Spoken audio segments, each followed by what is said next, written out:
tes grâces et tes bénédictions, ta faveur, soit pour moi.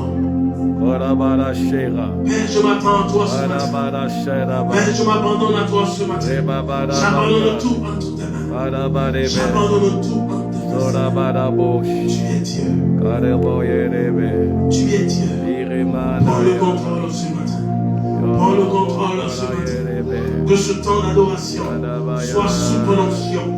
Que Seigneur les chante soit sous ton onction. Les musiciens soient sous ton onction. Toute intervention ce matin soit sous ton onction. Même les dîmes et les offrandes sont sous ton onction ce matin. Tout ce que tu permets ce matin est guidé et conduit par ton esprit. Et tout concourt à la gloire de l'Éternel ce matin.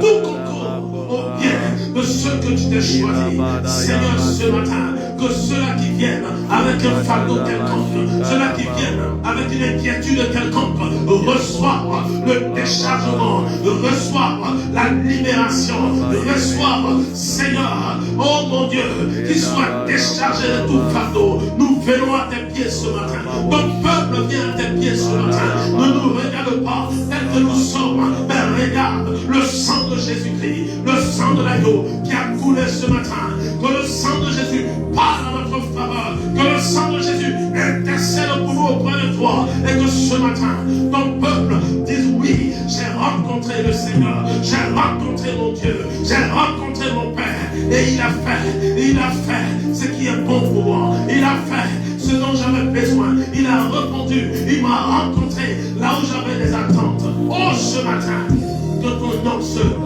soit glorifié. Que ton nom seul soit exalté ce matin. Gloire à ton nom, Jésus. Merci, Jésus. Merci,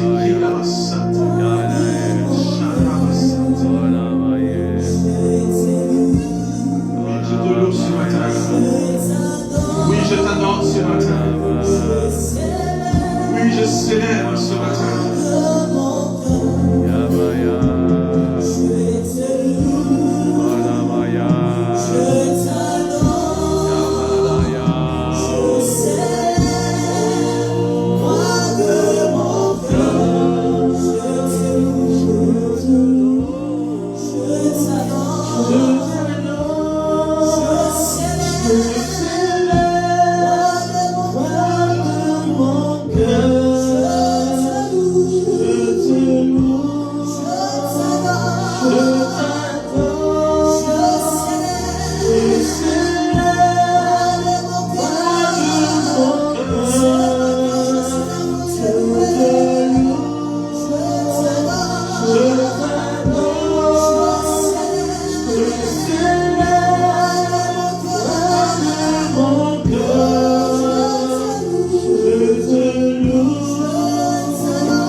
le challenge ce matin.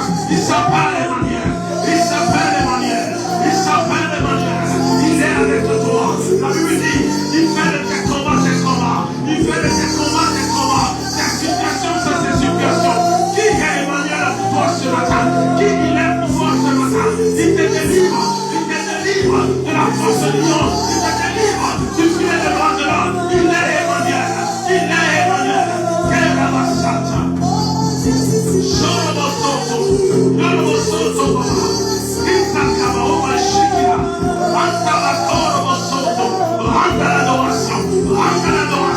Participe ce matin. Dis à Jésus, dis à Emmanuel que sans lui, tu n'es rien, tu n'es rien. Son nom est Emmanuel. Sharabasata. Emmanuel, Emmanuel, Emmanuel, Emmanuel, Emmanuel. Ce matin, nous t'invoquons. Ce matin, nous t'appelons dans ces lieux. Prends la place, Emmanuel. Prends le contrôle, Jésus. Son nom est Emmanuel. Son nom est Emmanuel. Shalabasata. Korobosoto. Vitawakanta. Shatatabakit. Rekesete. Yelabasata owe shekereso. Yantabakita. Sorobosoto. Kerabasata. Emmanuel. Emmanuel. Emmanuel est son nom. Emmanuel est son nom. Korobosoto. Ce matin, il faut que tu rencontres Emmanuel. Il faut que tu rencontres Emmanuel. Il faut que tu le rencontres. Là où tu pleures, là où tu cries chaque nuit, chaque jour, tu penses, tu réfléchis. Mais ce matin, il dit son nom est Emmanuel. Il est là pour toi. Il est là pour toi. Que personne d'autre ne regarde ni à gauche ni à droite, mais fixe les regards. Ce matin, sur Emmanuel. Sur Emmanuel. Il est ton rocher. Il est ta force. Il est ton appui. Commence à parler à Emmanuel. Commence à parler à Emmanuel. Il dit, je suis là pour toi. Je suis venu pour toi. Il dit, invoque-moi au jour de ta détresse, que je te répondrai. Emmanuel est là pour toi. Emmanuel est là pour toi. Il a été là pour David. Il a été là pour Salomon. Il a été là pour Jacob. Il a été là lorsque les gens criaient à lui. Il a répondu. Mais ce matin, il dit, je suis là pour toi. Je suis là pour toi.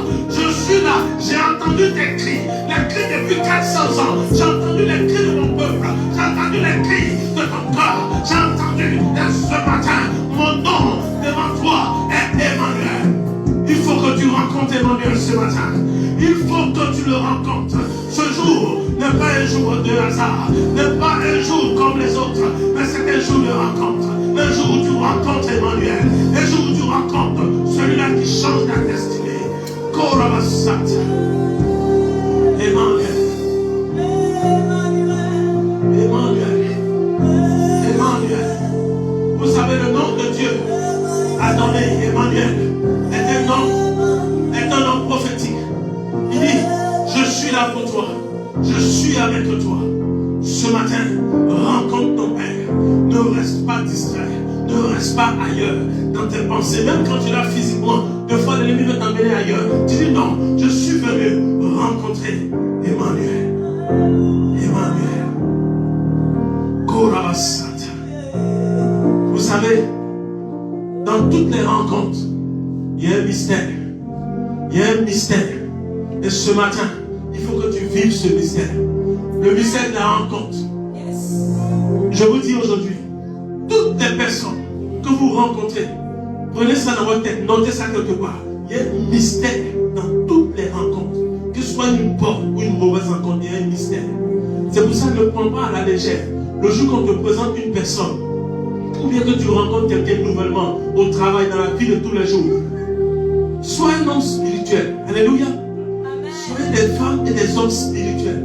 Quand on dit, je te présente tel, pendant que tu es en train de lui dire bonjour, dans ton cœur, la prière commence. Amen. Seigneur Jésus, c'est une rencontre mystérieuse que tu mets en moi. Que ce mystère soit pour ma faveur, soit pour ma bénédiction, soit pour la gloire de ton nom. Que toutes mes rencontres glorifient ton nom. Tu commences à prier. Au moment où ta main s'en va pour dire bonjour, où ta main s'en va pour dire ravi de te faire ta rencontre. Tu dis Seigneur, il y a un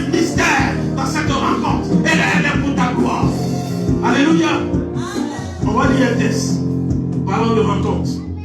Amen. Donnez-moi une minute, les filles. On va lire un texte ensemble. Allons-y à Dothan. Dothan, c'est... Allons dans Genèse 37.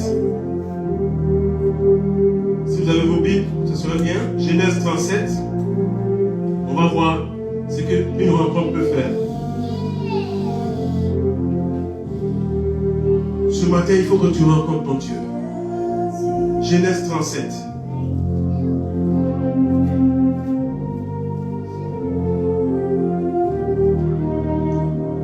Genèse 37, on va lire le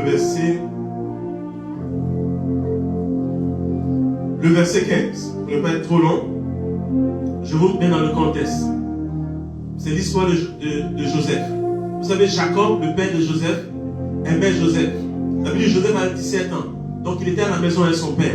Pendant que ses grands frères sont allés faire perdre le troupeau. Amen. Donc son père lui dit, va voir où tes frères sont rendus. Et puis voir si tout va bien là où ils sont de faire perdre le troupeau. Donc Joseph s'en va accomplir ce que son père lui a dit de loin de faire. Donc il a de faire le travail de son père. Amen. Donc il va chercher ses frères. Donc il est allé là où son père lui avait dit que ses frères étaient. Il cherchait. Il ne voyait pas. Donc si on lit, je lis verset 14, commençons 14. Israël c'est le nom qu'on donnait à Jacob. Israël lui dit, va, je te prie, et vois si tes frères sont en bonne santé, et si le troupeau est en bon état, et tu m'en rapporteras des nouvelles. Il l'envoya ainsi dans la vallée d'Hébron, et Joseph alla à Sichem. Joseph, lui, il est allé à Sichem, c'est là-bas que son père l'a envoyé. La Bible dit, verset 15 qui nous intéresse. Un homme le rencontra, comme il errait dans les champs, et le questionna. En fait, son père l'a envoyé à Sichem. Donc, dans un lieu où il cherchait ses frères, il ne les voyait pas. La Bible dit, un homme l'a rencontré. La Bible ne donne pas son nom. La Bible dit, un homme l'a rencontré. Un homme le rencontra comme il errait. Errer, c'est quoi? Tu es en train de perdre ton temps. Tu n'es pas dans ta destinée. Tu es en train de tourner à des places où tu ne dois pas être. Tu n'es pas au bon endroit, au bon moment où l'Éternel veut te bénir. Donc il errait. Il errait partout. Et puis la Bible dit, un homme l'a rencontré. Amen. Et il dit, comme il errait dans le champ, il le questionna en disant, que cherches-tu? Joseph répondit, je cherche mes frères.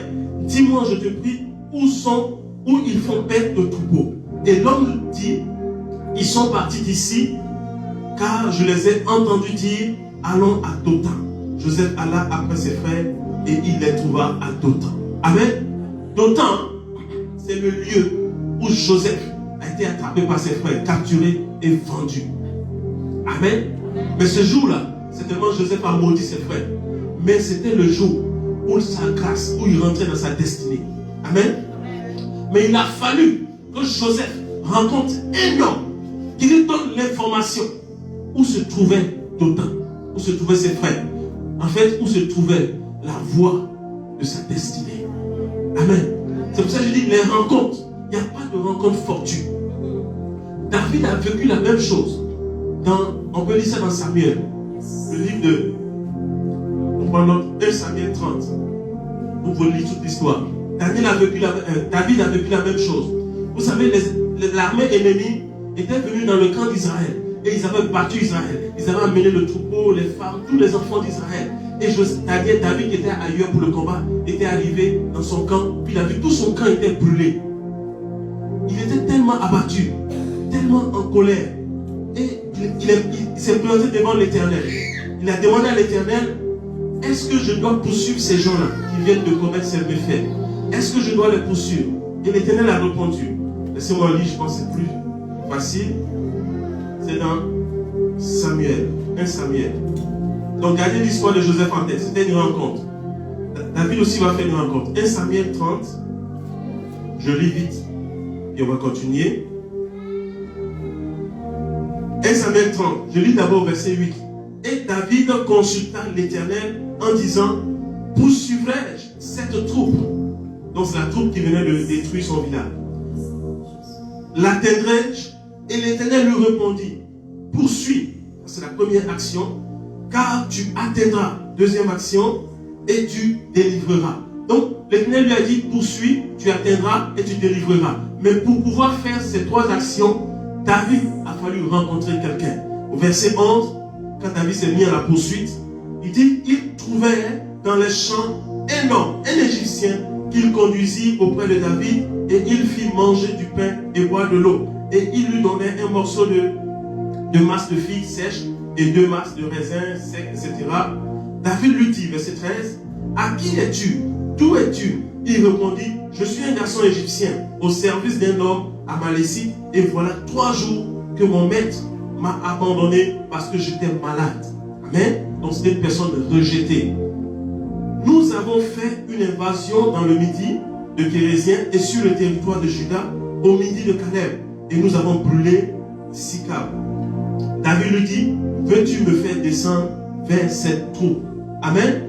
Donc ce monsieur-là, qui avait été rejeté par son maître parce qu'il était malade, c'est lui qui va croiser David et qui va donner les instructions où se trouvait le camp de l'adversaire. Et David va aller et il va accomplir ce que l'Éternel lui a dit au début. Poursuis, atteindras et tu délivreras. Mais pour que cette prophétie s'accomplisse dans la vie de David, il fallait qu'il rencontre ce gars malade-là, ce gars qu'on avait rejeté. Amen. Donc toutes les rencontres, que ce soit Jacob et Joseph, que ce soit David, et il y en a plein dans la Bible, toutes les rencontres peuvent servir à la gloire de l'Éternel dans ta vie. Deux fois, c'est des mauvaises rencontres. On prie, il faut prier toujours quand on rencontre quelqu'un. Mais la plupart du temps, Dieu met des gens sur le chemin. Et Dieu met des gens, on ne court pas vers les rencontres. Les rencontres viennent à toi pour ta bénédiction. David a rencontré ce type par hasard. Amen. Ce matin, quand la Bible dit, son nom est Emmanuel, il dit, je suis avec toi. C'est une rencontre. Rencontre ton Dieu ce matin. Il dit, je suis avec toi. Dans quelle situation tu passes? Les rencontres. Tu sais, dans Habakkuk, on lit souvent quelque chose. Il dit, la promesse, si elle tarde, attends-la, qu'elle s'accomplira certainement. Ça c'est dans Habakkuk, je pense, Habakkuk 2. Elle s'accomplira. On cite ça souvent, mais on ne dit pas ce qui se passe avant. La Bible dit, Habakkuk, il dit, je me tenais à mon poste jusqu'à ce que l'Éternel me rencontre et me dise ce qui va se passer. Il fallait qu'il se tienne à son poste, au bon endroit, au bon moment, pour que Dieu le rencontre et que Dieu le rassure. Vous dites, ne t'en fais pas. La promesse, là, même si elle t'attend là, elle va s'accomplir. On a besoin de rencontre ce matin. Amen. Ce matin, ne laisse pas cette occasion passer. Dis à papa, je veux te rencontrer. Que ce dimanche soit un dimanche de rencontre qui change et qui propulse ma vie, qui propulse ma destinée au nom de Jésus. Amen. On commence à prier ensemble. On commence à parler à papa.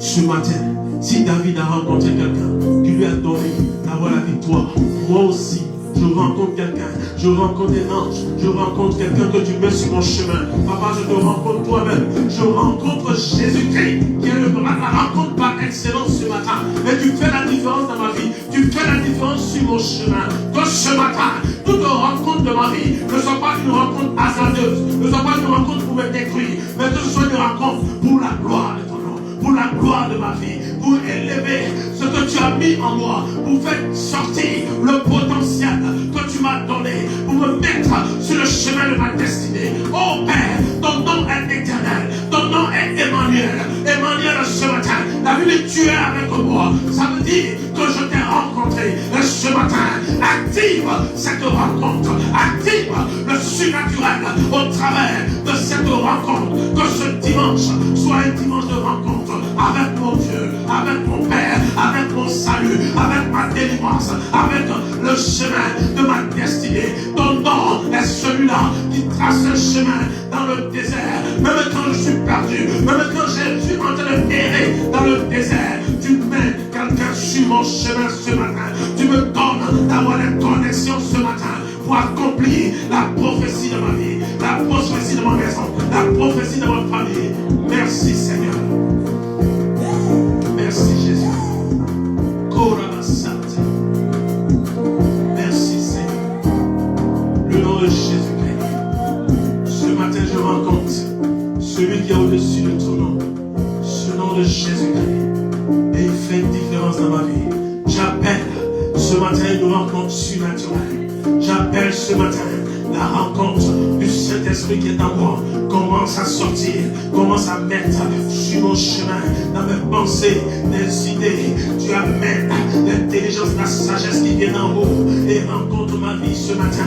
Rencontre ma vie ce matin. Rencontre-moi sur mon chemin, comme tu as rencontré Paul sur le chemin de Damas. Rencontre-moi ce matin. Père, ce matin, je viens dans ta présence pour te rencontrer. Ton nom est Emmanuel. La nuit, tu es avec moi. Dieu est avec nous. Et ce matin, si tu es pour nous, si tu es pour moi, qui sera contre moi? Tous les chemins et les portes s'ouvrent ce matin pour ma vie, pour ma destinée. Que ce dimanche soit un dimanche de gloire, Seigneur.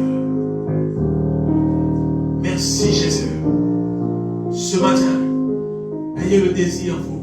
Ayez cette soif de vouloir rencontrer Jésus. Je sais que tu vas dire, je suis déjà converti. Je suis déjà à Dieu. Mais je parle de rencontre divine. Je parle de rencontre spéciale. Je parle de rencontre qui va propulser ta vie dans une autre dimension. Que ce ne soit pas une routine. Ne viens pas à Dieu chaque jour comme une routine. Il y a quelque chose chaque jour que Dieu veut faire de différent. Hier était hier. Aujourd'hui, il y a quelque chose pour toi. Amen. Saisissez cela ce matin. Et tenez-vous à votre poste. Tenez-vous dans la présence de Dieu.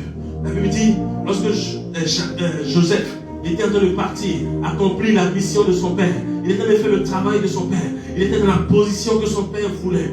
C'est là qu'il a fait la rencontre qui va le propulser dans sa destinée. Ce matin, tu es à la bonne place. Tu as répondu à l'appel de ton père. Alors tu dis à papa, je veux te rencontrer. Je veux te rencontrer. Alléluia. Alléluia. On acclame le Seigneur ce matin. On acclame le Seigneur ce matin.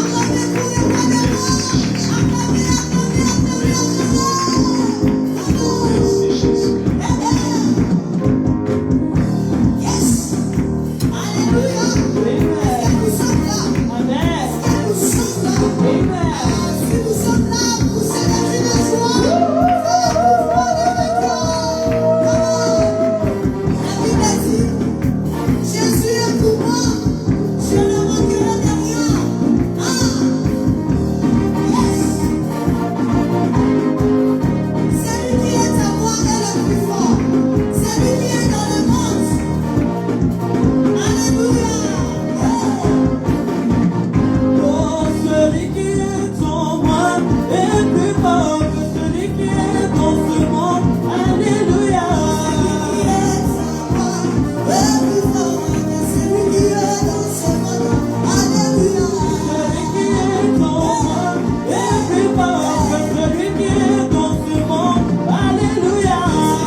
Possible.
louange à toi, toi qui es saint et glorieux, toi qui as ramené nos cœurs en ces lieux, toi qui as ramené nos pas en ces lieux, qui a décidé que nous puissions encore voir ces jours. Toi qui réunis ce peuple précieux, Père, ce peuple racheté par le sang de Jésus. Toi qui encore, ô Père, inondé le désir de s'unir ensemble dans ta présence pour célébrer le nom de Jésus. Nous bénissons encore ton Seigneur. Toi qui as, ô Dieu, déversé ton amour par le Saint-Esprit dans nos cœurs, pour rester attachés à toi, nous te rendons grâce. Toi, Père, ô Seigneur, qui nous a arraché les puissances des ténèbres et qui nous a transportés dans le royaume de ton Fils, en qui nous avons la rédemption par son sang, le pardon des péchés, selon la richesse de sa grâce. Nous te disons merci. Toi qui nous as couverts par le sang de Jésus, tout au long de cette nuit, jusqu'à voir ce matin commencer, nous te disons merci. Toi, Père, qui as renouvelé la santé dans nos corps, pour que nous puissions être debout ce matin, nous te disons merci. Toi qui as permis à chacun de nous, oh Père, de venir en ces lieux, nous te disons merci. Rien n'est pour acquis. Tout ce que nous voyons, tout ce que nous avons vient de toi. Il n'y a rien qui soit en nous qui ne vienne de toi. Toute notre vie, la vie appartient à toi. La vie a été donnée par toi. La vie est entretenue par toi. Par le Saint-Esprit, la vie est renouvelée par toi. Le souffle de vie n'appartient pas à un homme, mais ça appartient à toi. C'est toi qui décides de celui qui doit vivre et c'est toi qui décides de celui qui doit partir de la terre. Tout est à toi. Nous venons nous prosterner devant toi, te rendre les multiples actions de grâce ce matin en te disant merci.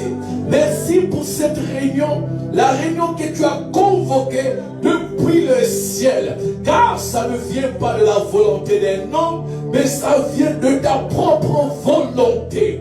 Merci pour ce dimanche, le jour de célébration de la résurrection de Jésus, car Christ était ressuscité le 3e jour. C'est ce jour que tu nous as donné pour célébrer Jésus-Christ, le Fils de Dieu puissant, celui qui est assis à ta droite, celui qui est assis à ta droite, celui qui vit à jamais. Oh Père, nous te rendons grâce. Merci Père. Je me tiens ce matin devant l'autel que tu as dressé, Père, comme étant les serviteurs que tu as choisis. Oh, béni soit ton nom. Merci de m'avoir mis à part pour, Seigneur, ce ministère, le ministère de la parole sur la terre, annoncer l'évangile, car ta parole déclare, l'Esprit de Dieu est sur moi, l'Éternel m'a oint pour apporter la bonne nouvelle aux pauvres, pour guérir les malades, pour proclamer la délivrance aux captifs. Oh Père, laisse que seul le nom de Jésus soit glorifié ce matin. Laisse que le nom de Jésus soit glorifié ce matin. Nous te disons merci. Alléluia. Nous allons chanter ce matin. Jésus, nous t'adorons. Béni soit le nom de Jésus. Père, on a chanté ça pendant la veillée de prière. Alléluia. Allons-y. Père, je t'adore.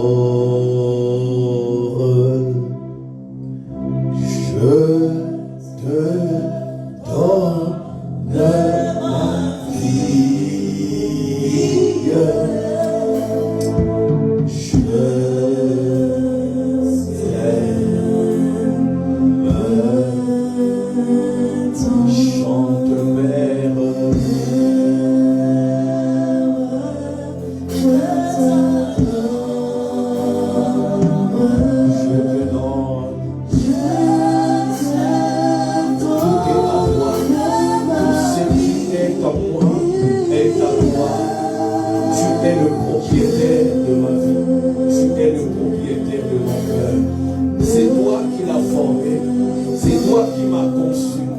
Tu as fait de moi cette créature merveilleuse.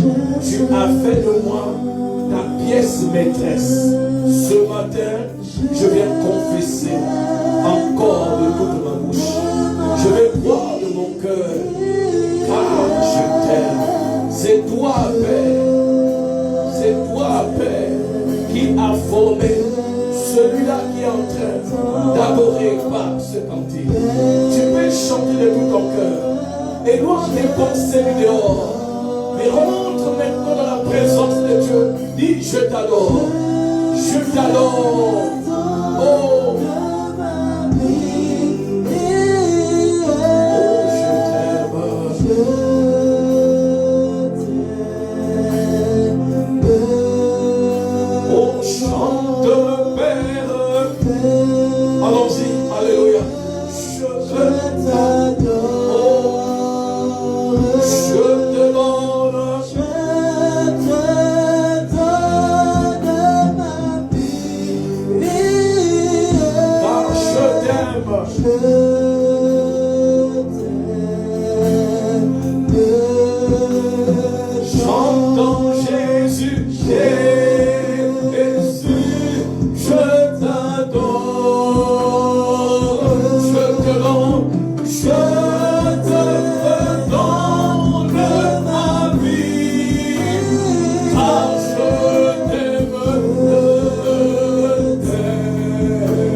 Oh Seigneur. Alors nous bénissons encore le Seigneur pour le temps que nous avons passé la 5e nuit dans la présence de Dieu. Et pour ceux qui sont en ligne, bonjour. Toi qui n'as pas pu être ici ce matin, toi qui es en virtuel, que Dieu vous bénisse, et vous qui êtes aussi en présentiel, que Dieu vous bénisse. Très content encore de vous voir ce matin. Je suis très content de voir Grâce. On peut acclamer Jésus ce matin. Je suis très content de la voir. Alléluia. Et le frère Marius, Dieu vous bénisse. Je pense que mon ami David est ici aussi. Ah, gloire à Jésus. Que Dieu vous bénisse tout le monde. Alléluia. Alors, nous avons passé une excellente nuit de prière et je nous encourage de ne pas rater les 2 dernières nuits, n'est-ce pas? Les jours seront communiqués. Ce que je sais que la dernière nuit va être le 24, le vendredi le 24 à 23h45, ça sera la dernière nuit. Et est-ce que c'est le 17? Grâce c'est le 17 et le 24, c'est ça les 2 dernières nuits? Les dernières nuits c'est le 24, oui, et l'avant-dernière c'est le 17. Très bien. Les 2 dernières nuits, donc le 17 et le 24. Ça sont les 2 dernières nuits pour les cris de minuit. Et ne manquez pas. Alors maintenant, la semaine ici, la semaine qui commence demain jusqu'à dimanche, il n'y aura pas de jeûne et prière. Bon, et la prière bien sûr. Mais nous allons commencer les jours de prière la semaine en 8. C'est comme ça on dit, non? N'est-ce pas? Pas cette semaine. La semaine commence demain jusqu'à dimanche. Il n'y aura pas de service de jeûne et prière. Mais l'autre semaine, c'est quel jour encore? Vous pouvez vérifier dans vos calendriers pour qu'on puisse s'accorder. Le lundi prochain va être quelle date? Demain c'est le 23, les 30? 29. Oui. Et l'autre va être quoi? 5, 6? Le 6. Très bien. Alors donc, du 6, on aura notre temps de jeûne et prière à partir du 6. Nous allons passer, parce que Québec a commencé 40 jours déjà. Ils sont dans les 40 jours. Montréal va commencer lundi dans les 21 jours. Nous avons démarré un peu plus tôt dans les 3 jours. Donc cette semaine ici, vous allez vous reposer pour les jeûnes et reprendre toute énergie. Ça veut dire bien manger et se positionner comme on a fait la dernière fois. Bien se positionner pour lundi prochain. Donc le lundi prochain là-bas, à partir du 6, nous aurons 14 jours de jeûne et prière pour clôturer l'année. Ça sera du 6 au, si on compte 14 jours, on doit finir un dimanche normalement. Le 19, c'est ça. C'est un dimanche. Très bien. Donc jusqu'au 19. Mais nous clôturons la dernière nuit de prière. Ça va être le 24. Le 24, je demanderai à tout le monde, amener tous les enfants. Je souhaiterais que toutes les familles soient ici parce que nous allons faire passer un très bon moment, un très bon service. Je ne sais pas comment le Saint-Esprit va faire les choses, mais c'est le temps où je vais prier pour tout le monde, toutes les familles. Donc le 24 à 23h45, amenez tous les enfants, ne laissez pas les enfants à la maison. Nous allons passer un très bon moment dans la prière où je vais prendre le temps de prier pour toutes les familles, prier pour moi, pour ces temps-là, que le Saint-Esprit puisse me conduire. Ça sera un temps tout à fait particulier pour toute l'année. Donc écrivez ça dans vos calendriers. Ça va être le jour qui va précéder le jour du 25, donc le 24. Donc retenons ces dates et vous pourrez mettre ça dans notre page de WhatsApp. Mais déjà dans la page de Facebook, je pense qu'on va le faire pour l'annoncer déjà cette semaine. On mettra ça pour dire que lundi le 6, on commencera le jeûne et prière de 14 jours. Nous sommes ensemble, comme je disais, toutes les églises et Christ en Action sont déjà ensemble, nous nous connectons dans la prière. Vous avez vu l'église des Christ en Action à Québec, City et en jeûne et prière de 40 jours. Montréal démarre demain, n'est-ce pas, 21 jours. Et toutes nos églises, qui sont celles qui sont en Italie, on va en Suisse plutôt, nous sommes tous dans ces programmes de jeûne et prière. Alors nous bénissons le Saint-Nom de Jésus-Christ pour ce qu'il est en train de faire au milieu de nous. Comme vous vous rappelez, bien-aimés dans le Seigneur, sans le positionnement, nous ne pourrons pas atteindre le niveau que Dieu a prédestiné pour nous. Voilà pourquoi on se positionne. Pour le positionnement, regardez le message de jeudi. C'est important, très très très important. Jeudi, ne manquez pas aussi, parce que nous passerons encore un temps dans la prière. L'Esprit de Dieu nous met toujours à cœur de beaucoup prier ces derniers temps. Et le 24, nous serons libres, vous serez tranquilles avec les familles. Mais c'est important que nous puissions être avec nos familles dans la présence de Dieu. Que cette présence-là nous accompagne. Voilà pourquoi nous sommes en train de nous positionner. Alléluia. Amen, amen. Amen. Gloire à Jésus. Merci beaucoup. Alors, nous sommes dans quel thème pour ceux qui suivent? Nous sommes dans quel thème en ce moment? Nous avons commencé quelque chose dimanche.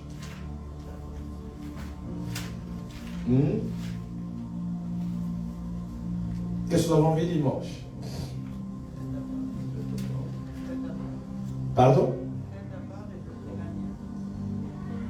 Bien, alors donc nous avons vu dimanche la part de Dieu et la part et notre part.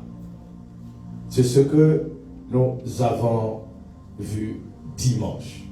Et comme j'étais en train d'expliquer, mon frère et ma soeur, que Dieu nous a demandé de faire notre part et lui aussi, il fera la sienne. Il va faire sa part.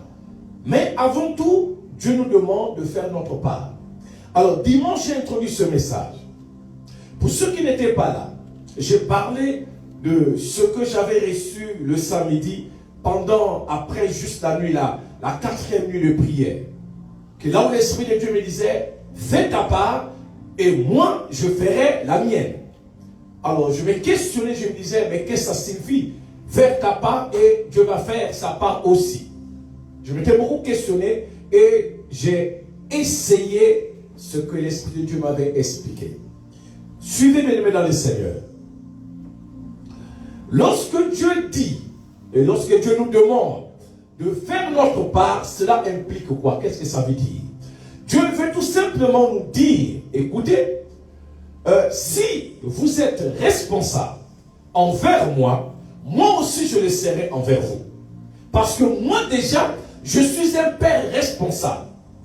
Et ma responsabilité peut être témoignée dans ma parole. Regardez ma parole, vous allez trouver que je suis un père responsable. Je ne fais pas les choses n'importe comment. Je ne prends pas les choses à la légère. Mais je suis un père qui agit souverainement, mais en toute responsabilité. C'est ce que le père était en train de me dire. Il dit, soit fais ta part et moi je ferai la mienne. Vous savez, mon frère, ma soeur, lorsque Dieu te demande de faire ta part, ça veut dire que Dieu t'invite à être responsable. Pourquoi? Parce que, je répète, Dieu responsable. Regardez dans la création. Pendant 5 jours, Dieu va créer toutes choses qui existent. Mais comme il sait que ce qu'il vient de créer a besoin d'être géré par quelqu'un, après avoir créé les animaux, lui-même, il prend la terre, il forme l'homme.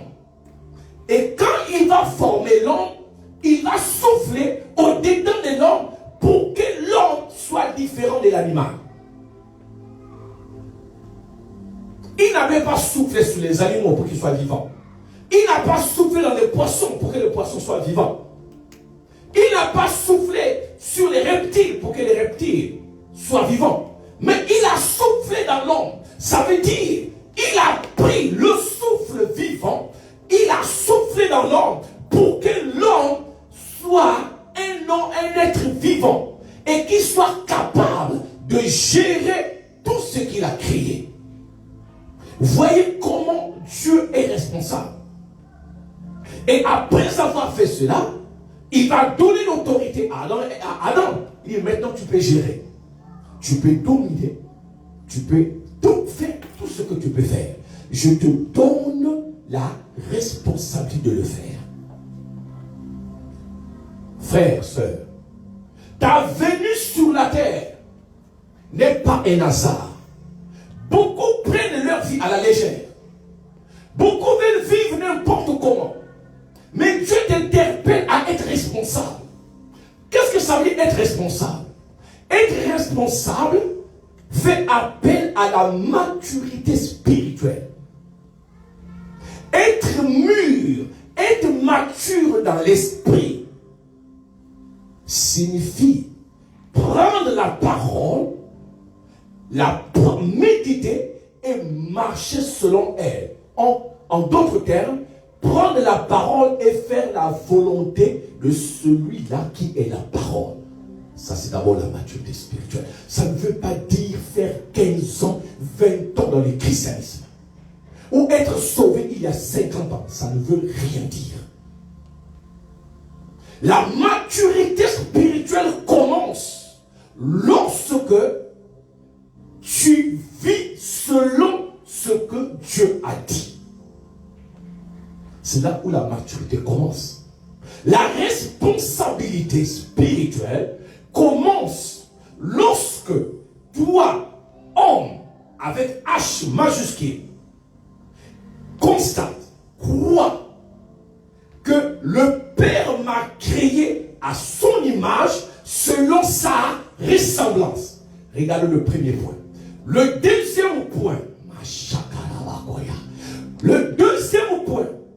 c'est lorsque tu comprends que le Père non seulement m'a créé à son image, selon sa ressemblance, qu'il a envoyé son Fils unique, qui a quitté le trône, qui est descendu, qui a pris la forme d'un homme pour venir m'arracher les ténèbres de la honte, du péché, de la culpabilité, de la malédiction, pour me transporter dans le royaume de son Fils.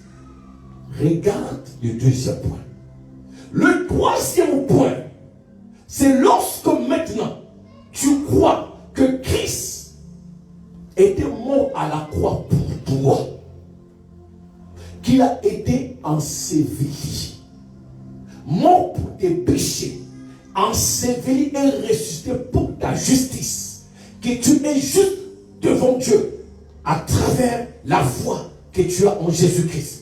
Que Christ, par son sang, t'a rapproché, toi qui étais éloigné de Dieu, afin que le Père puisse t'accepter dans ta présence, dans sa présence. Regarde comment ça va commencer à te rendre responsable. L'autre point encore, qui est encore plus fondamental, de croire que le Fils était venu du Père. Il est descendu sur la terre. Il est mort. Il est ressuscité. Il est élevé. Et quand il est parti, il a dit, je prierai le Père pour qu'il vous envoie un autre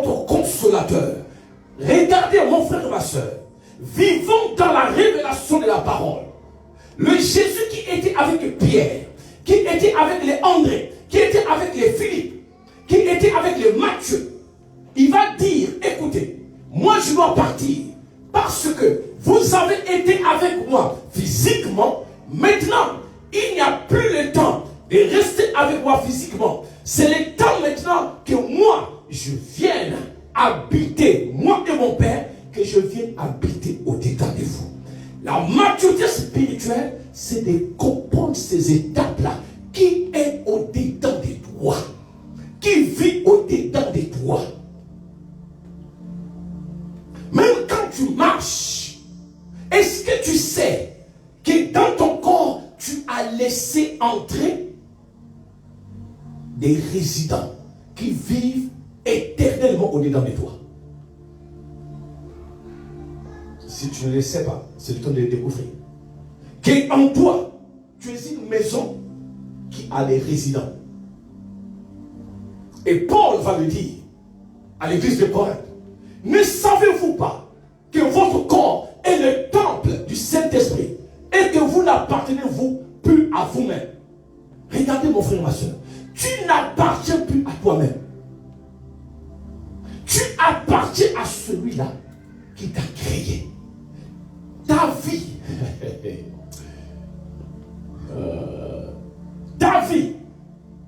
Ta vie est une vie partagée entre toi et celui qui te l'a donné.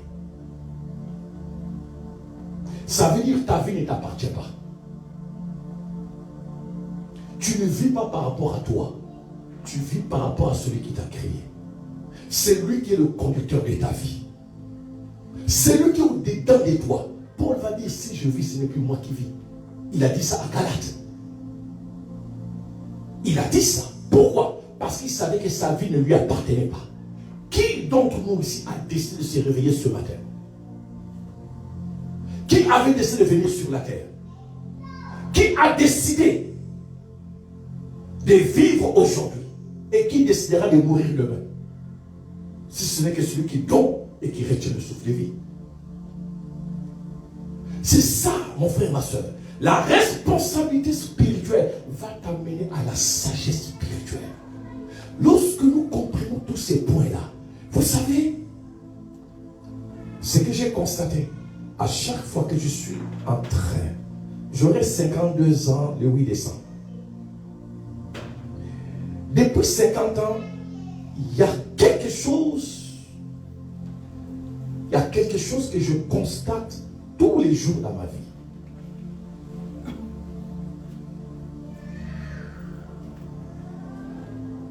Que quand tu te réveilles, as-tu déjà constaté cela? Quand tu te réveilles, tu t'es jamais posé la question, mais pourquoi je vis? Pourquoi est-ce que je vis? Est-ce que as-tu déjà demandé au Père, Père, je vais au nom de Jésus te demander, pourquoi m'as-tu gardé en vie aujourd'hui? Est-ce que tu penses que c'est pour juste un plaisir que le Père t'a gardé en vie aujourd'hui et c'est pour un plaisir qu'il a laissé l'autre le rejoindre pour ceux qui sont nés en Christ? Est-ce que tu sais que tu étais né pour un objectif et pour un but?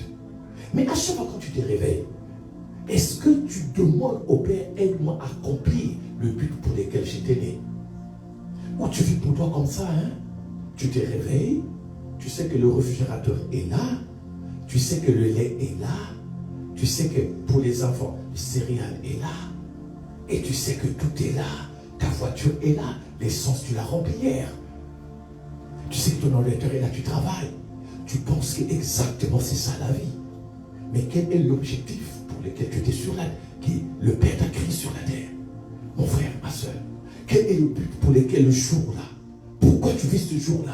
As-tu déjà demandé dans ta prière, Père, laisse que je puisse accomplir, que j'accomplisse la raison pour laquelle tu as permis que je vive aujourd'hui? Aide-moi, Saint-Esprit, à faire ce que le Père a prédestiné pour ma vie aujourd'hui. C'est pour cela, mon frère, ma soeur, je nous encourage à toujours parler le matin. Je sais que c'est difficile, parce qu'il y a un combat entre la chair et l'esprit le matin.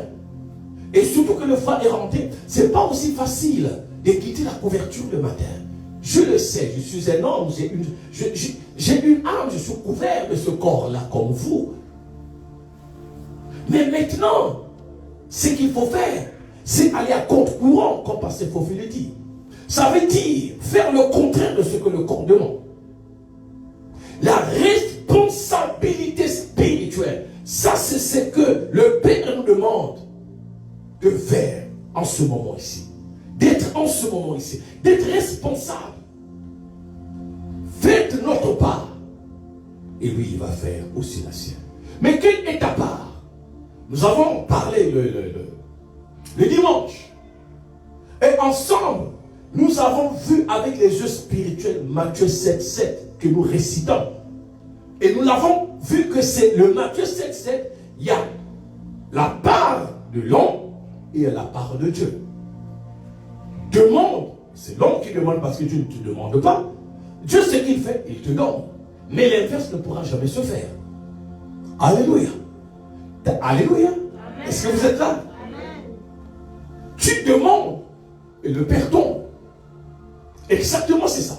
Et c'est la même chose que chacun de vous, chacun de nous a fait ce matin. Pour écouter la parole, il faut que tu te déplaces. Ou pour ceux qui sont libres, il faut que tu te connectes. Donc ta part est de te connecter et la part de Dieu est de te parler. Vous regardez que partout il y a une part qui te revient. Il y a aussi la part de Dieu. Alléluia. Amen.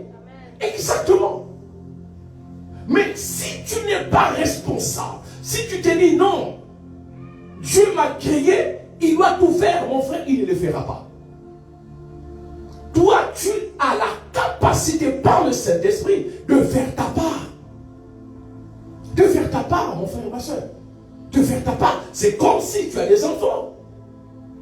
Après avoir préparé la nourriture, tu dis, bon, la nourriture est là, j'ai fait ma part. Maintenant, celui qui a faim, il sait ce qu'il doit faire. Mais demande à une mère ou à un père, écoute, tu as fini de préparer, maintenant là, serre la nourriture dans l'assiette, mets sur la table, commence maintenant à me faire manger. Il va te dire, je pense que tu as besoin de la délivrance. À moins que tu sois comme un bébé de 2 ans. Mais un bébé de 2 ans, mais essaie de mettre les biberons là, il va l'attraper rapidement. Pourquoi? Parce qu'il sait que ma responsabilité, c'est de prendre les biberons ici, que maman vient de poser, et de prendre directement, de les diriger dans ma bouche. Et commence maintenant à me nourrir. Donc, quelque part, mon frère, ma soeur, nous avons la responsabilité de faire ce que le Père nous demande de faire. Dieu ne le fera pas. Encore, il ne le fera pas à ta place. C'est ça, mon frère. C'est ça, ma soeur. Qu'est-ce que Jérémie 33:3 dit? Vous vous rappelez de ça? Vous n'avez pas besoin de regarder dans votre Bible. C'est un vous rappeler. Le Jérémie 33:3. Qu'est-ce que ça dit? Hein? Invoque-moi. C'est ça, non? Très bien. Est-ce que c'est Dieu qui t'invoque? Qui invoque? Qui doit invoquer? C'est toi qui invoques, non? Bon, maintenant, est-ce que Dieu répond sans pourtant que tu invoques? Non. Ça veut dire, invoque-moi, je te répondrai. Mais qui doit invoquer, c'est toi. Tu te trouves où? Tu te trouves sur la terre. C'est la terre qui appelle le ciel. C'est pas l'inverse.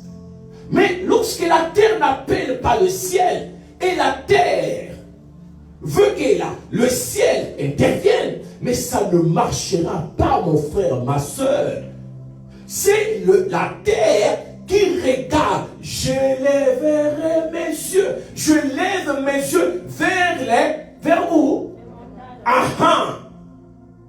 Je lève mes yeux vers les montagnes. Qui lève les yeux? C'est toi qui es sur la terre. Tu lèves les yeux. Et puis, continuons le verset. D'où me viendra le secours? Le secours viendra de qui? Ah, vous voyez? Le secours vient d'en haut. Le secours vient de ton Père. Mais si tu ne parles pas, and you expecting that God knows everything, yes, He knows, but He wants you to speak to Him. You want to call upon him, so then he will answer to you. C'est ça mon frère, ma soeur. Tu ne peux pas penser que tu n'appelles pas Dieu et il va répondre. Ça ne marche pas. Tu restes ici, tu attends la réponse. Mais ça ne marchera pas. You need to talk to him. Tu as besoin de prier. Tu as besoin de te prosterner. Celui qui me cherche, il me trouve. Ah! Toute personne qui part dans ma présence, je me révèle à lui. Voilà. La personne qui va dans la présence de Dieu. Mais c'est toi. Mais pourquoi toi tu vas dans la présence de Dieu? Mais c'est parce que tu sais que j'ai besoin de parler à quelqu'un. C'est moi qui parle. Et vous regardez ceci. Quand toi tu parles à la présence de Dieu, au-dedans de toi, tu es en train d'accomplir quelque chose que peut-être que tu n'as jamais compris. Ça veut dire, tu vois Dieu comme élevé, souverain, et toi, tu es celui-là qui doit se prosterner devant lui. La responsabilité va t'amener à quel niveau? Va t'amener au niveau de la révérence.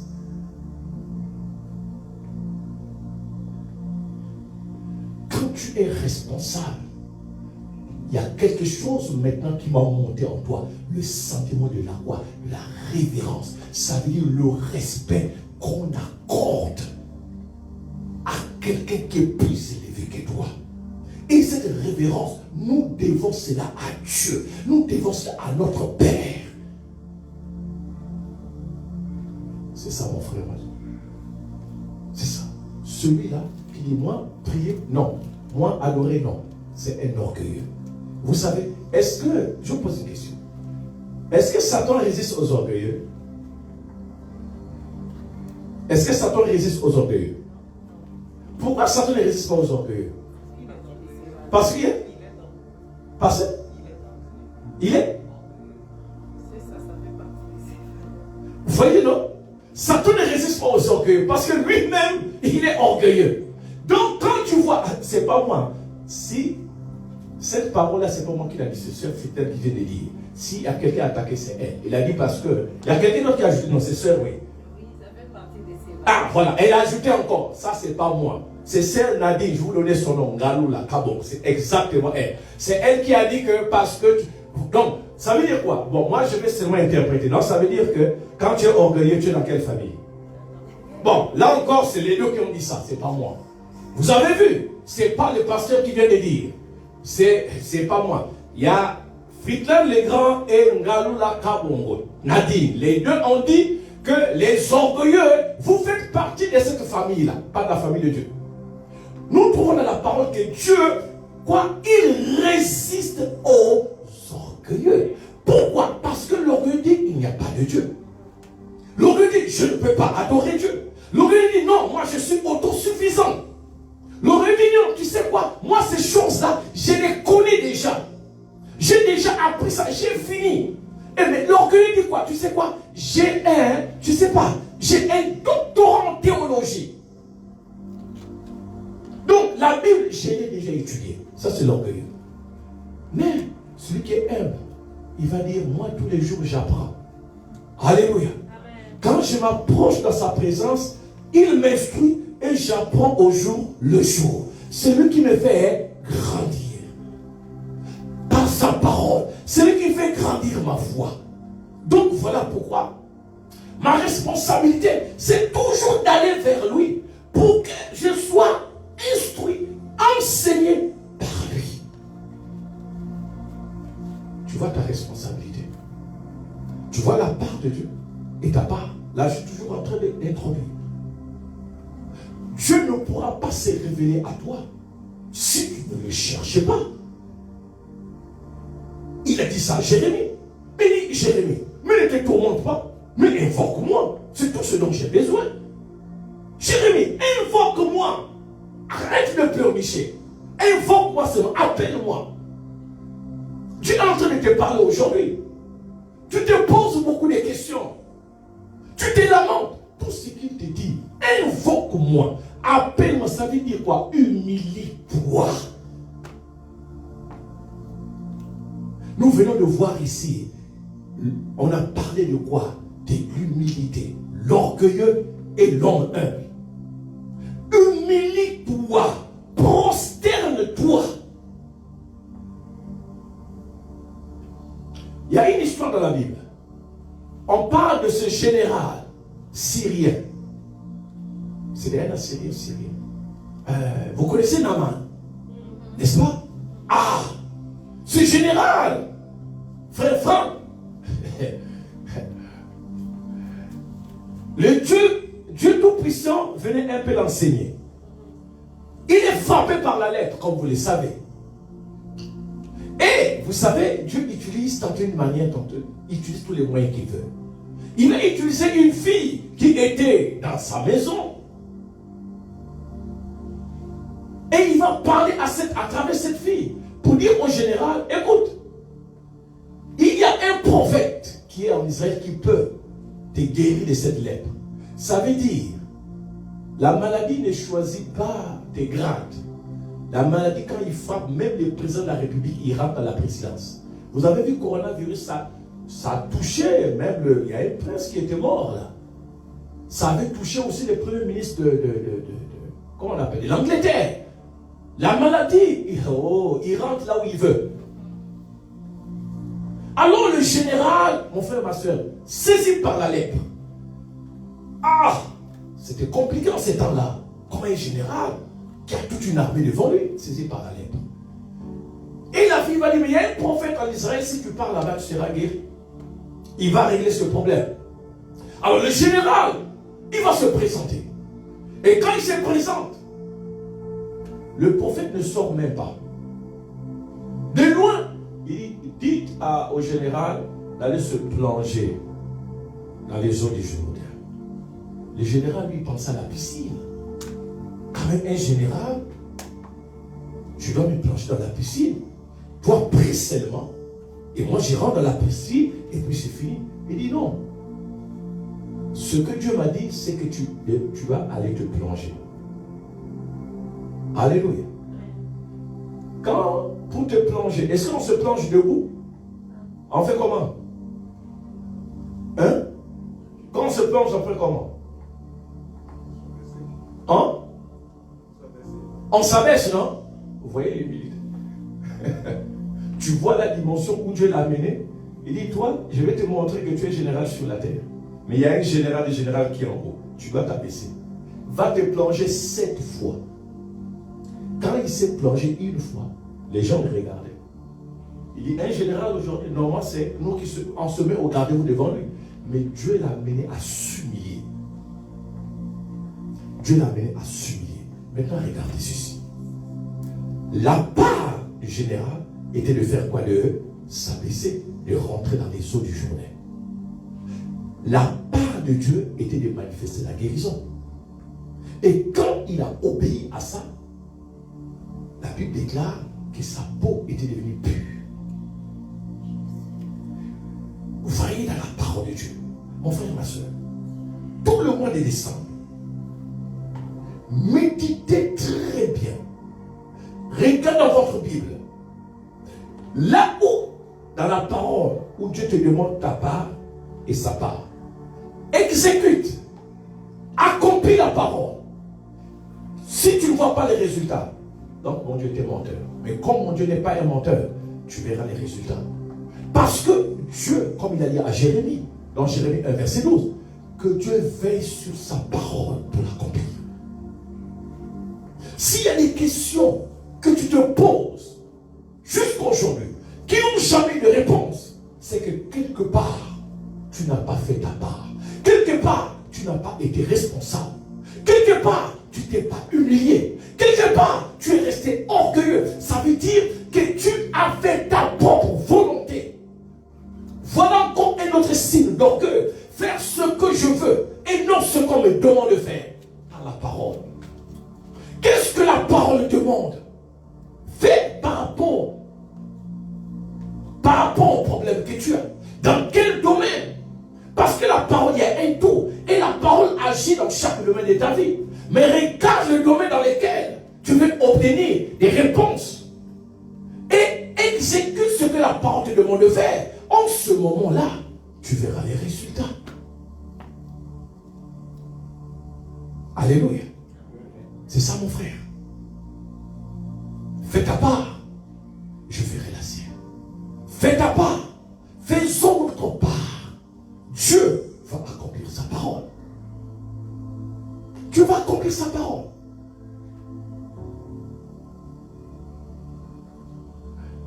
Allons dans Genèse 12, le premier verset.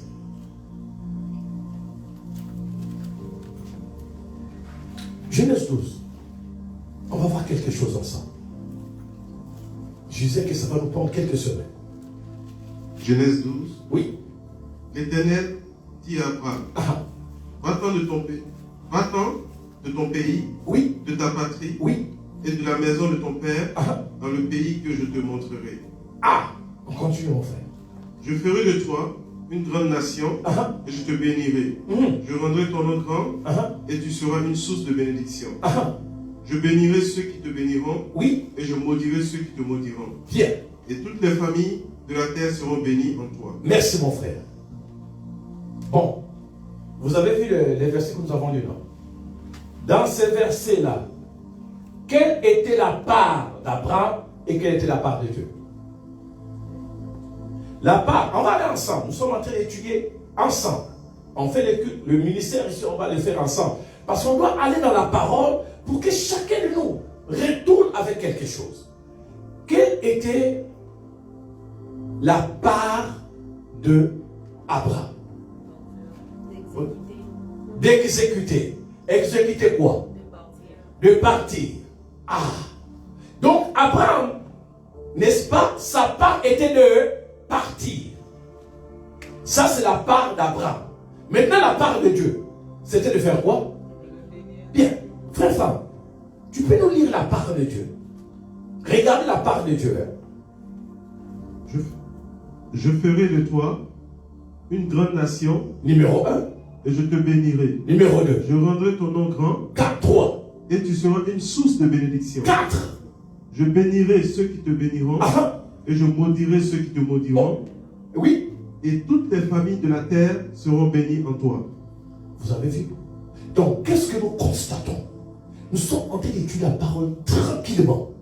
Remarque toujours que la part de l'homme est toujours inférieure à la part de Dieu. Est-ce que vous avez vu quelque chose? Ça veut dire, le peu que tu amènes devant Dieu, lorsqu'il va agir en retour, ça va être plus grand que même que ce que tu as demandé, ce que tu as fait. Alléluia. C'est ça mon frère. C'est ça sœur Suzette. Regarde ce que Dieu va faire pour Abraham. Mais tout ce que Abraham doit faire, il dit seulement, monsieur, quitte, va.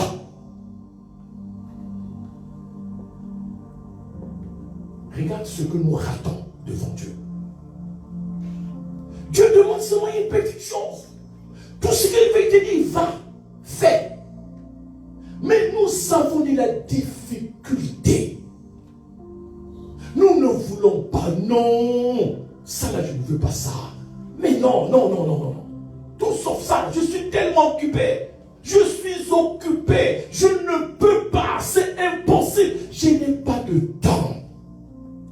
Oh, tu n'as pas de temps. Mais comment tu peux avoir du temps quand il s'agit de te réjouir de la bénédiction et tu n'as pas du temps quand on te demande de faire ta part vis-à-vis de ton Père? Pose-toi la question. Est-ce que tu ne te comprends pas au-dedans de toi-même qu'il y a quelque chose qui ne marche pas? Il y a quelque chose qui ne marche pas. Comment je ne peux pas faire ma part devant Dieu? C'est la même chose, mon frère, ma soeur. Il t'a donné l'intelligence, il t'a donné la sagesse, toute capacité intellectuelle. Il te demande, va à l'école. Vas-y, va finir seulement les cycles ici. Et quand ça va finir, ma grâce sur ta vie va déclencher les grandes choses. Toi, tu dis non. Moi, non. Moi, cette histoire-là, moi, je vais pas 4 ans à l'université. Ça, c'est trop ça. Non. Toi, tu veux rester pour toi à la maison. Ou tu veux faire comme les autres. Et après, tu veux qu'on t'amène dans les églises et qu'on prie pour toi. Tu ne feras rien. Non. Tu as l'âge d'aller à l'école. Comme tous les enfants. Tu as fui l'école, tu n'as pas voulu étudier. Et toi, tu veux que papa et maman va déranger les hommes de Dieu, compris pour toi, pour que tu ailles loin. Ça ne marchera pas. Parce que tu n'as pas fait ta part à l'école. Même ton papa, ta maman qui a pris, ils ont pris leur argent. Au lieu même d'aller au restaurant, ils ont coupé les restaurants.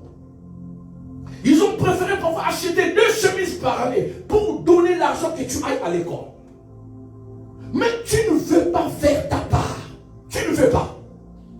Et quand tu vas atteindre 35 ans, tu commences à dire non, mais moi je ne trouve pas du travail. Mais tu vas trouver du travail comment? Du moment où Dieu ne peut pas déverser ta grâce tant que tu n'as pas obéi à la parole. La grâce multipliée atteint ceux-là qui ont la connaissance, c'est ce que l'apôtre Pierre dit, qui ont la connaissance de Dieu. Ça veut dire ceux-là qui ont cette connexion, cette intimité avec Dieu. Être en intimité avec Dieu, c'est être en intimité avec ce qu'il a dit. En d'autres termes, respecter ce qu'il a dit et faire sa volonté. Exactement. Papa et maman étaient établis par Dieu sur la terre, afin que les papas reçoivent des instructions qui viennent d'en haut, te le communiquent et que pour que tu ailles de l'avant. Alléluia. Amen. Mais si tu ne fais pas ta part, tu n'iras nulle part. Nulle part, tu vas te perdre. Et voilà pourquoi on a établi les églises pour que Dieu continue à communiquer ses instructions. Fais ta part.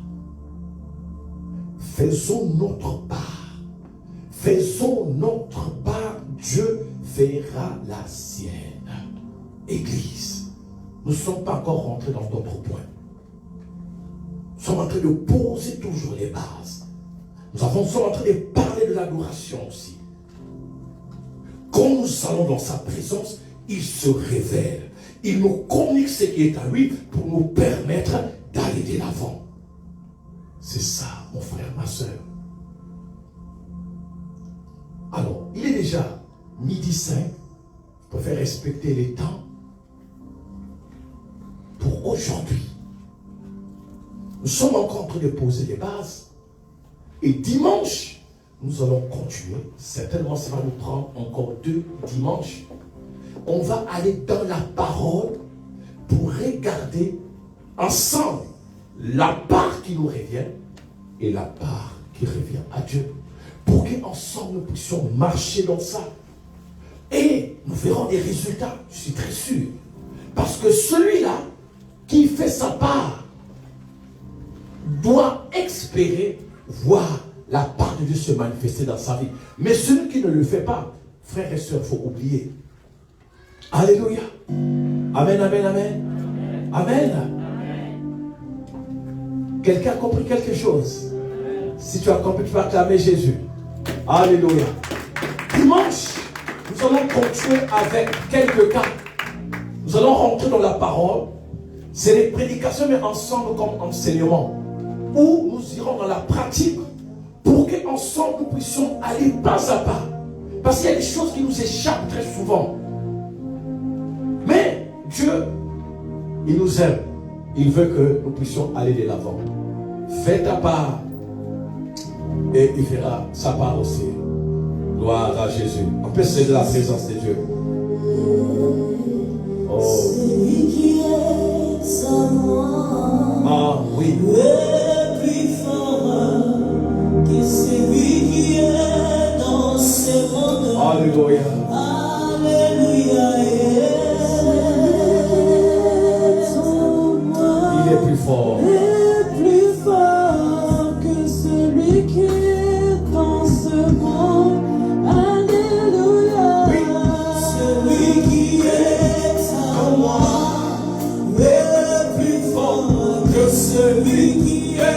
dans ce monde. Alléluia.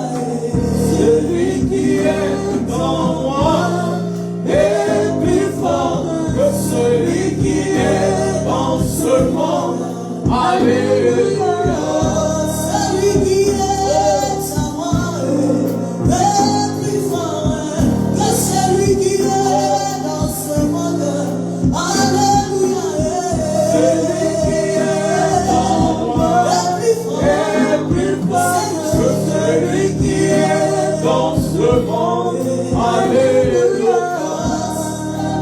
Gloire à Jésus. C'est bon, c'est bon. Bon, nous allons passer à nos offrandes. Alléluia. Bon, là aussi, nous allons faire notre part. On va passer aux offrandes. Vous savez, bien aimé, ça, on parlera de ça plus tard. Ça fait partie des prédications sur ce thème. Donc, je ne vais pas anticiper. On va honorer Dieu à les dîmes et les offrandes. Et toi qui es en ligne, tu peux le faire, n'est-ce pas, en faisant un virement dans Gatineau Christ en Action @gmail.com.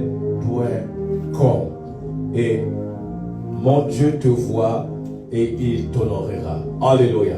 Gloire à Jésus. Pour ceux-là qui utilisent les cash, tu peux prendre l'enveloppe qui est là-bas. Oui. Mais je souhaiterais que vous écrivez vos noms sur les stickers qui sont en jaune. Ça nous permet de conserver les enveloppes. Parce que quand tu écris ton nom, on le jeter dans la poubelle. Mais si tu écris ce sticker ici, on va le prendre et la comptabilité va enregistrer ton nom parce qu'il y aura des reçus qui te serviront de déclarer tes impôts à la fin de l'année. Voilà pourquoi c'est important d'inscrire ton nom si tu veux bien en recevoir. Donc il y a le sticker qui est là dans ce petit panier qui est là-bas. Tu écris ton nom et puis il y a le stylo qui est là et la comptabilité s'occupera du reste. Allons-y. Bon. Celui.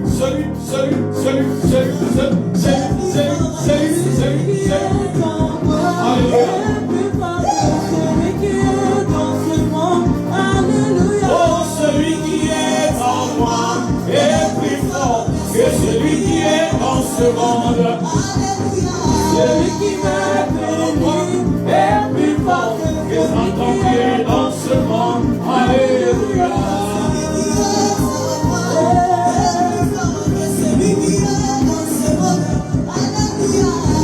qui est en moi est plus fort. Celui qui est dans ce monde. Alléluia. Celui qui est en moi est plus fort. Celui qui est dans ce monde. Alléluia.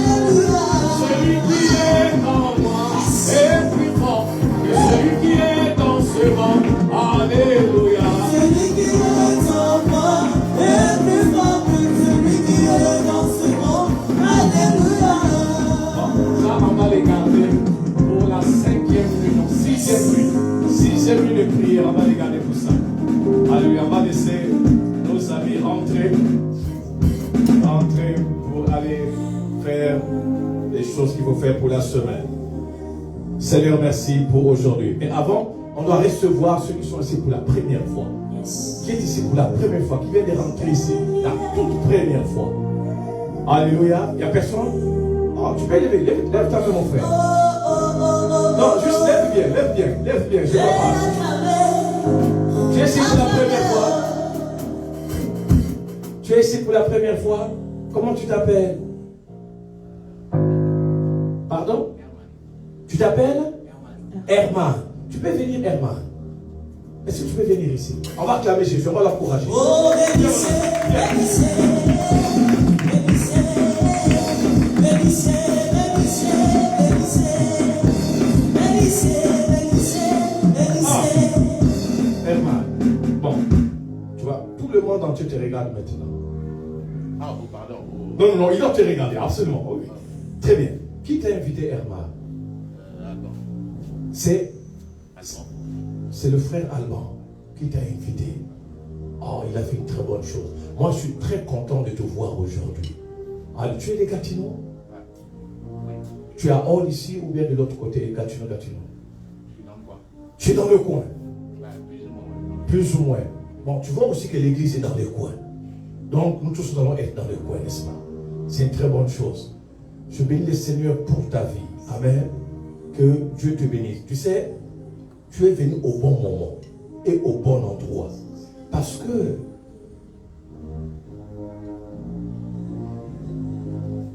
Alban, non pas Alban, Herman. Tu sais Herman, mon beau-frère s'appelle Herman. N'est-ce pas? Le mari à ma petite sœur. Il va voir ce vidéo. Il s'appelle Herman. Et ça fait longtemps que j'ai entendu ce nom-là de Herman.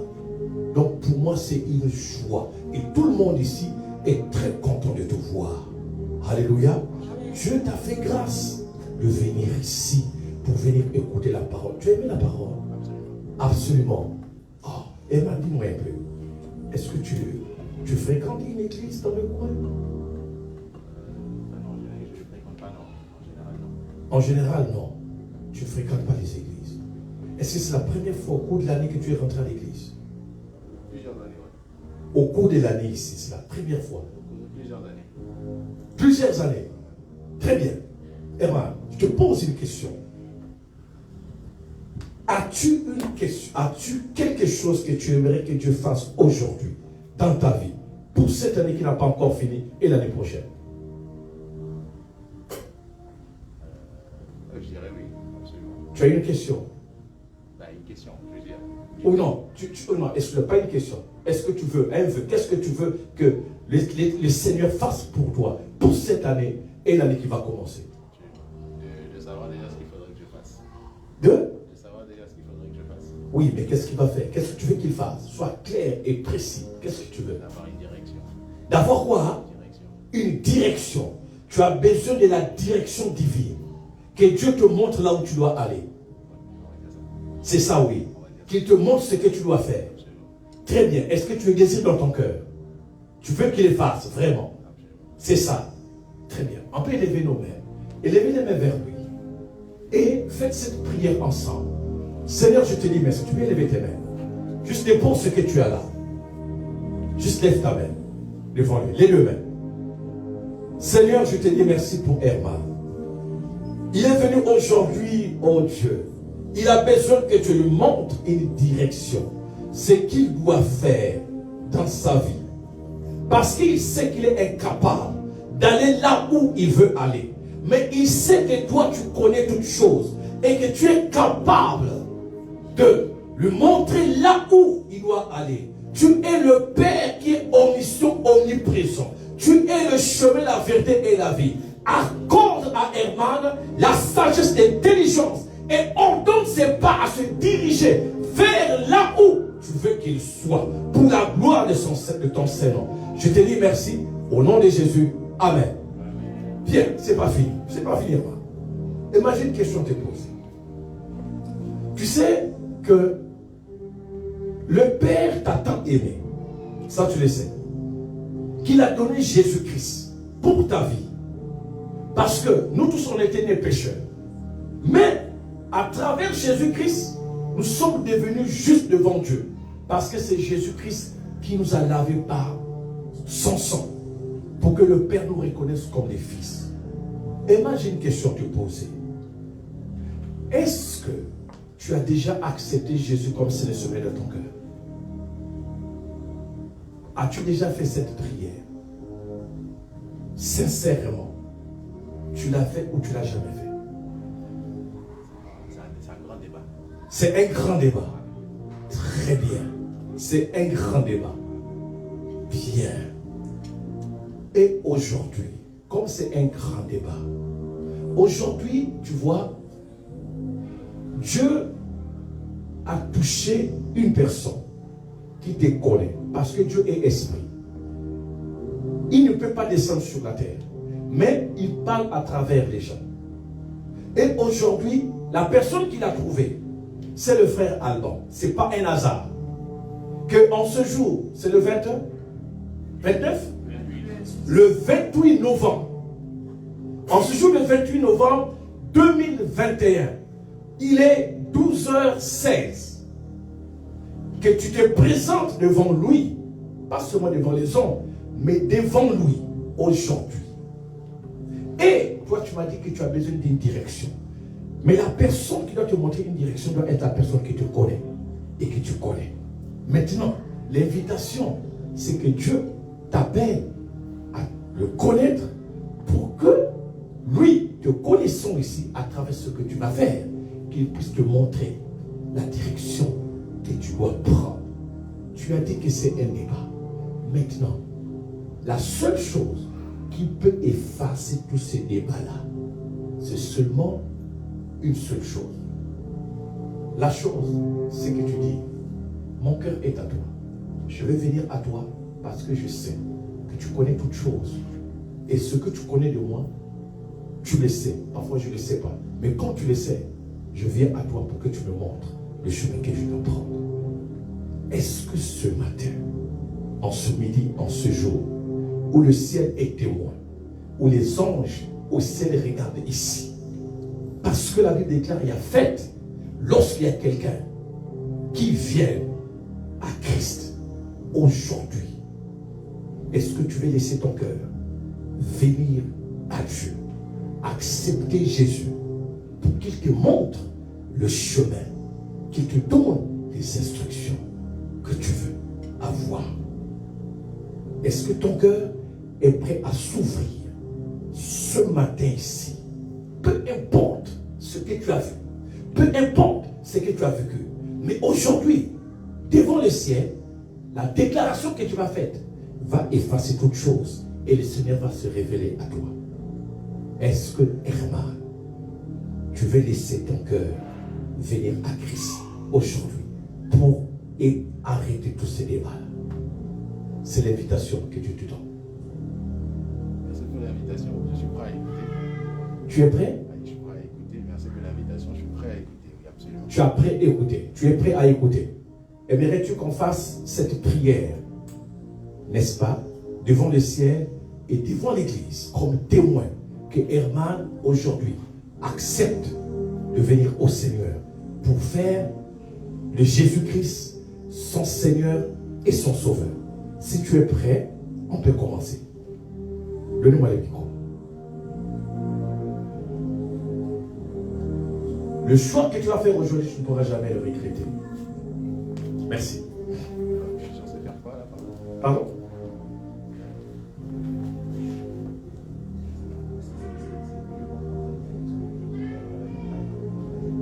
Non, tu as raison. Oui. Tu ne vas pas être ça. Oui. Allez. Très bien. Merci mon ami. Très bien. Tu as bien fait, j'aime ça. Donc tu vas répéter juste après moi. Tu peux entendre le micro. Tu vas dire, Seigneur Jésus, aujourd'hui, par ta grâce, je viens auprès de toi. Je reconnais que moi, Herman, je suis pécheur. Et toi seul, tu es venu mourir à la croix. Tu as versé ton sang pour que je puisse avoir la vie éternelle. Je te dis merci et je te reçois ce matin comme Seigneur et Sauveur personnel. Je te donne ma vie. Reçois-moi comme ton Fils. Dans le nom de Jésus, j'ai ainsi prié. Amen. On peut acclamer Jésus. Donne la parole. Merci beaucoup. Dieu bénisse.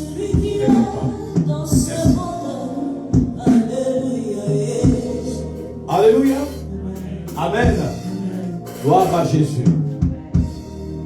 Que le Seigneur y a fait au ciel en ce moment. Amen. Lorsqu'une âme rentre au Seigneur. J'aurai le temps de m'entretenir avec toi. Et merci, frère Alban. Alors, je pense qu'on a fini. On va juste lever nos mains et on va juste merci Seigneur pour ton amour. Merci pour ta bonté. Merci pour ta fidélité. Nous te disons merci pour cette réunion. Merci, oh Dieu, pour cette âme que tu as invitée et cette âme, Yahweh, qui est venue à toi. Merci pour sa vie. Je prie, Père, que tout ce qui était question dans sa vie soit maintenant transformé en réponse. Laisse que ta présence soit sur sa vie et le conduise jusqu'à sa destinée. Je te rends grâce. Bénis toutes les familles qui sont présentes ici et ceux qui sont en direct. Je te rends grâce pour toutes choses. Bénis notre chemin de retour. Gloire et louange à toi, toi qui es grand, puissant et glorieux. C'est dans le nom de Jésus que nous avons ainsi prié. Nous en tous. Amen. Amen. Que Dieu bénisse. Que bon Dieu bénisse. On se verra encore prochainement. Jeudi, on se verra ici. N'oubliez pas, jeudi, temps de